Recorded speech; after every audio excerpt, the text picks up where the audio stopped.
Making Kalua pork does not necessarily require an imu. So we're going to show you how to make oven-style Kalua pork.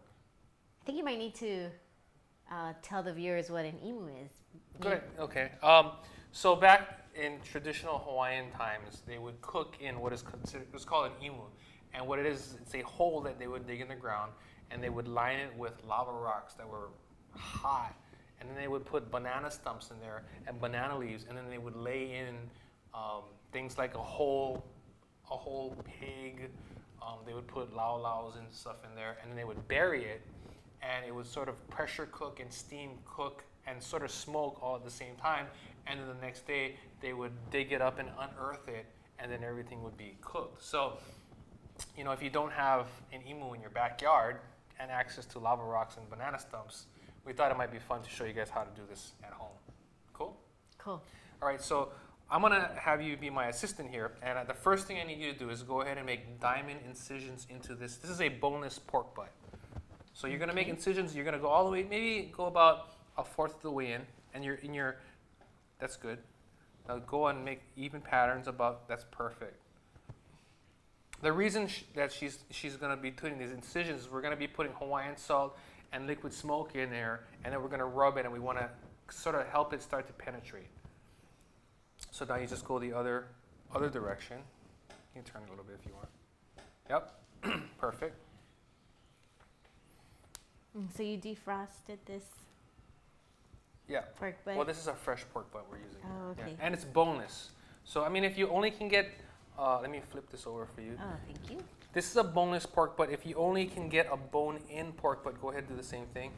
That's fine. Just remember, you can touch the pork. You won't. If you have a bone-in, then that's okay. You just know that when there's going to be a pork where we're going to come back and we're going to shred it, you're just going to have to take the bone out. Okay. Is it hard to find fresh pork butt? No. All of our stores carry fresh pork butt. Okay. Okay. Okay, since we have it on the bottom side, why don't you go ahead and take some Hawaiian salt and sprinkle it evenly over the top and just kind of rub it in there.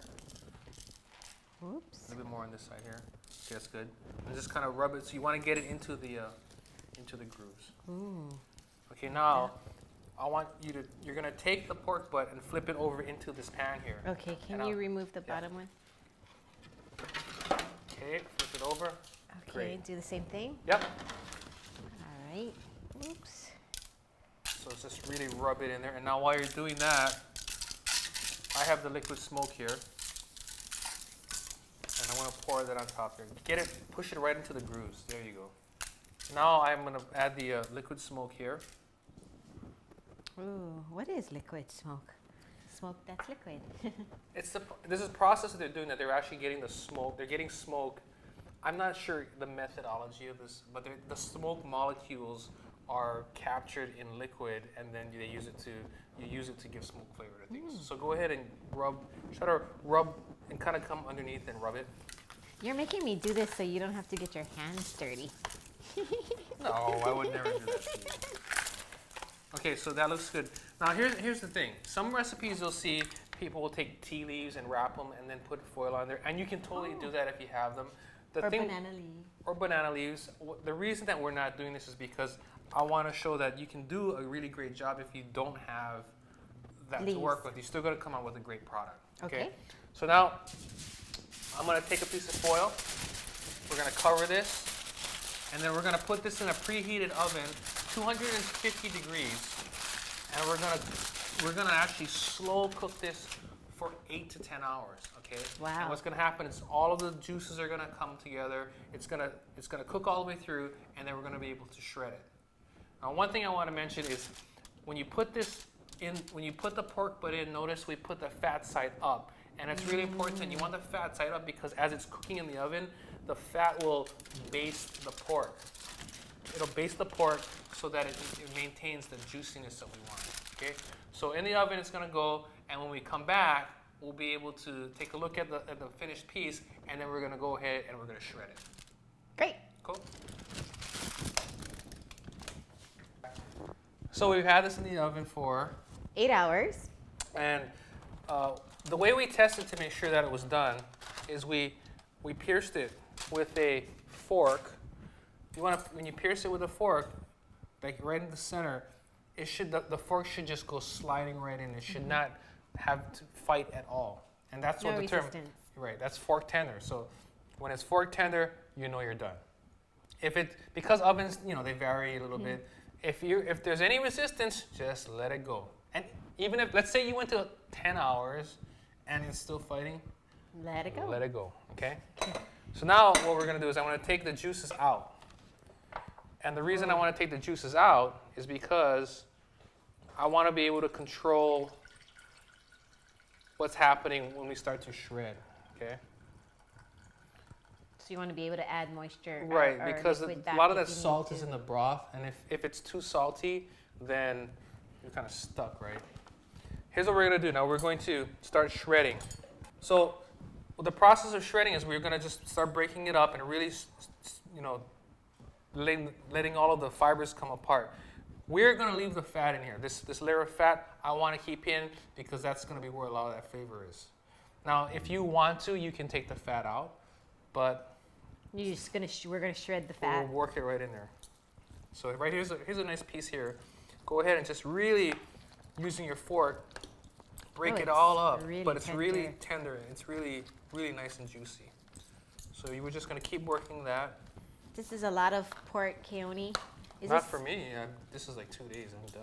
No, I'm just kidding. Is this something that we can freeze and use? Yeah, parts this later? is totally. I mean, the cool thing is, you know, make a big batch of this, and then, you know, portion it out in really, really solid, good quality freezer bags, and then you can go ahead and freeze it, and then as you need it, just take it out, throw it in the microwave, heat it up, use it for whatever you want. What are all the different things you use or you can make with? Well, besides just eating it like this, you know, this Kalua pork and cabbage is great. You can do Kalua pork nachos. You can do quesadillas. You can do burritos. You know, geez, what else can you do? Sandwiches. Yeah, I mean, anything. If you would use barbecue pork to make something, you can use this. If you would use pork carnitas, you can use this. So in the same way you would use those things, you can totally get a great experience. So this looks really nicely shredded. Now what I'm gonna do is, it looks good because we really worked the fat back into there, but also what I wanna do is I wanna moisten it up a little bit. So now is when you keep kind of stirring it, I'm gonna take some of the juices here because it's got all that salt in there and it's got flavor. We're gonna add some of it back. I actually don't need to add all of it back because if I did, it'd probably be too salty. Oh, okay. So we're just gonna add it in so it looks nice and moist, and then we'll be ready to go. And I think that looks pretty darn good. What do you think? Looks great. Okay, so our Kalua pork is done. It's ready to go. When we come back, I guess we'll have to make sure it tastes good. So here we have it, our oven Kalua pork. We thought we'd do it up with a little sweet gold pineapple. We got lomi salmon and some sour poi. And I'm gonna say aloha. Wow. For this Awesome. and other great recipes, visit us at foodland.com. I gotta try it. Wow.